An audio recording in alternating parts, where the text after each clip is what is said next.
नमस्ते दोस्तों, स्वागत है आपका हमारे चैनल STH में। आज हम आपको ओमिक्रॉन नया वेरिएंट कोरोना से संबंधित सभी महत्वपूर्ण सवालों के जवाब देने की पूरी कोशिश करेंगे।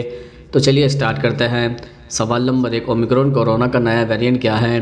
दरअसल मीडिया रिपोर्ट्स के मुताबिक ओमिक्रॉन वेरिएंट कोरोना के डेल्टा वेरिएंट से 5 गुना ज़्यादा संक्रामक है। जिस तेज़ी से यह दक्षिण अफ्रीका से निकलकर दुनिया भर के अन्य देशों में फैला है, यह साफ तो नहीं हुआ है कि यह कितना ख़तरनाक है, लेकिन अनुमान है कि यह कोरोना से ज़्यादा ख़तरनाक हो सकता है या नहीं भी हो सकता। दरअसल कोरोना वायरस के ओमिक्रॉन वेरिएंट ने दुनिया भर के वैज्ञानिकों को सतर्क कर दिया है। इसे लेकर अभी कोई भी स्पष्ट जानकारी लोगों के पास नहीं है, लेकिन एक चीज़ को लेकर वैज्ञानिक आश्वस्त है कि वेरिएंट में बहुत ज़्यादा म्यूटेशन है, खासतौर से इसके स्पाइक प्रोटीन में। सवाल नंबर 2, ओमिक्रॉन कोरोना की पहचान कैसे होती है? दरअसल यदि कोई व्यक्ति कोरोना के ओमिक्रॉन वेरिएंट से संक्रमण होता है तो उसे लगातार थकावट महसूस हो सकती है। साउथ अफ्रीकन मेडिकल एसोसिएशन की चेयरमैन एंजिल कोतेनी ने इन सभी लक्षणों को ओमिक्रॉन के संक्रमण में पाया है। इसके अलावा कोरोना के इस बेहद संक्रमण वेरिएंट से संक्रमित व्यक्ति को बदन दर्द और अन्य कई तरह के दर्द अनुभव हो सकते हैं। ओमिक्रॉन वेरिएंट से संक्रमित व्यक्ति सिर दर्द की शिकायत कर सकता है। यह सिर दर्द कई बार बहुत ज़्यादा तेज़ भी हो सकता है। सवाल नंबर 3, ओमिक्रॉन और डेल्टा कोरोना में क्या अंतर है? दरअसल कोरोना के डेल्टा वेरिएंट के लक्षणों में स्वाद और गंध न आना भी एक लक्षण था, लेकिन ओमिक्रॉन वेरिएंट से संक्रमित व्यक्तियों में अब तक यह लक्षण सामने नहीं आया है। कोरोना के नए वेरिएंट में संक्रमित बंद नाक की शिकायत भी कर रहे थे, लेकिन ओमिक्रॉन वेरिएंट से संक्रमित मरीजों में यह लक्षण भी अभी तक नज़र नहीं आया है। तेज़ बुखार या बहुत अधिक तापमान के कारण डेल्टा वेरिएंट के संक्रमित घबराए जा रहे थे, लेकिन दक्षिण अफ्रीका में ओमिक्रॉन वेरिएंट से संक्रमितों में अब तक तेज़ बुखार का लक्षण भी नज़र नहीं आया है। सवाल नंबर 4, ओमिक्रॉन से बचाव के लिए क्या सावधानियां बरतनी चाहिए? दरअसल ओमिक्रॉन कोरोना वेरिएंट से बचाव के लिए आपको पहले की तरह अभी भी सारी सावधानियां बरतनी होगी। कोई भी लक्षण दिखते ही तुरंत टेस्ट कराएं और आइसोलेट हो जाए। सिर्फ इसी तरह ही इस संक्रमण को फैलने से रोका जा सकता है। मास्क जरूर लगाएं और सही तरीके से लगाएं। सोशल डिस्टेंसिंग का पालन करें, खान पान सही रखें, और अगर आपने अब तक वैक्सीन की दोनों डोज नहीं लगवाई है तो इसे जल्द से जल्द लगवा लें। सवाल नंबर 5, ओमिक्रॉन से बचने के लिए कौन से फल खाने चाहिए? तो दरअसल जिन लोगों की इम्यूनिटी कमज़ोर होती है उन लोगों को ओमिक्रॉन वेरिएंट का ख़तरा ज़्यादा हो सकता है। इसलिए अपनी इम्यूनिटी बढ़ाने के लिए आप कुछ फल खा सकते हैं, जैसे स्वाद से भरपूर आम इम्यूनिटी बढ़ाने का काम भी करता है। आम में विटामिन ए भी काफ़ी पाया जाता है, जो आँखों की रोशनी के लिए अच्छा है। अमरूद विटामिन सी से भरपूर बहुत ही सस्ता और पौष्टिक फल है। अमरूद में संतरे से भी ज़्यादा विटामिन सी होता है।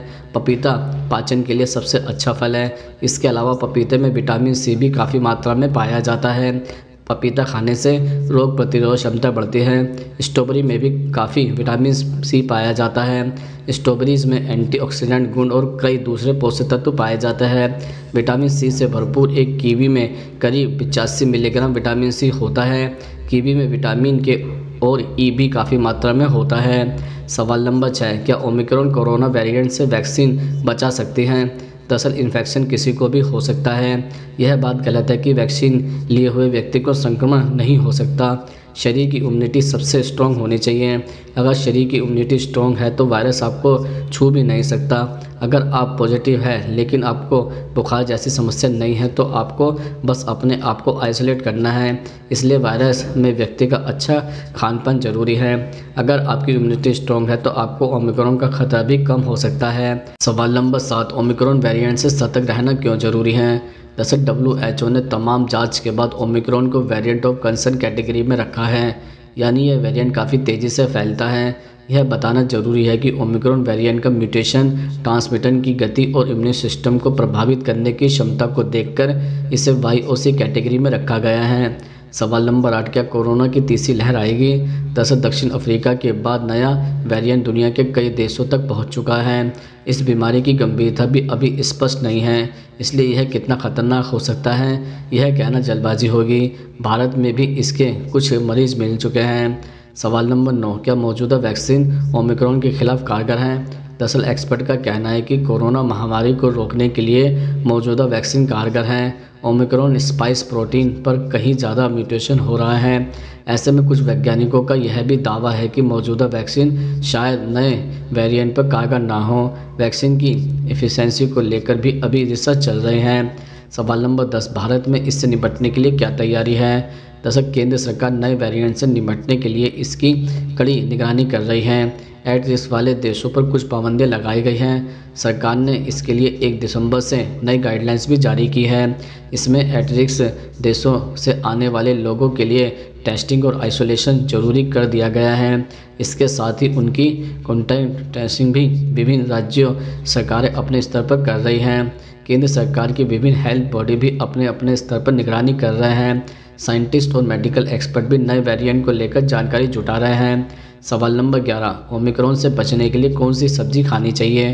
दरअसल कुछ सब्जियां खाने से इम्यूनिटी मजबूत हो सकती है, जैसे ब्रोकली में काफ़ी सारे गुण होते हैं। हरे रंग की इस सब्जी में vitamin A, vitamin C, vitamin E और फाइबर की प्रचुर मात्रा पाई जाती है। ब्रोकली में एंटीऑक्सीडेंट यौगिक भी काफ़ी मात्रा में पाए जाते हैं। अदरक में कई तरह के एंटीवायरल्स तत्व पाए जाते हैं। अदरक में मौजूद एक यौगिक खांसी, गले में खराश और सूजन वाली बीमारियों से निजात दिलाने में काफ़ी प्रभावी माना जाता है। पालक में विटामिन सी, कई प्रकार के एंटीऑक्सीडेंट और बीटा कैरोटीन पाया जाता है। यह हमारे शरीर में इन्फेक्शन या संक्रमण से लड़ने की क्षमता में वृद्धि करता है। गाजर खाने से नेचुरल तरीके से इम्यूनिटी बूस्ट होती है। इसके अलावा पत्ता गोभी, बैगन, शिमला मिर्च जैसी सब्जियां भी इम्यूनिटी बूस्ट करने में काफ़ी अहम रोल निभाते हैं। सवाल नंबर 12, ओमिक्रॉन वेरिएंट से बचने के लिए कुछ अन्य उपाय क्या हो सकते हैं? दरअसल आप रोज़ सुबह उठकर 30 मिनट योगा या एक्सरसाइज कर सकते हैं ताकि आपकी बॉडी फिट एंड फाइन रहे। सर्दियों के दिनों में धूप सेकना बहुत ज़रूरी है।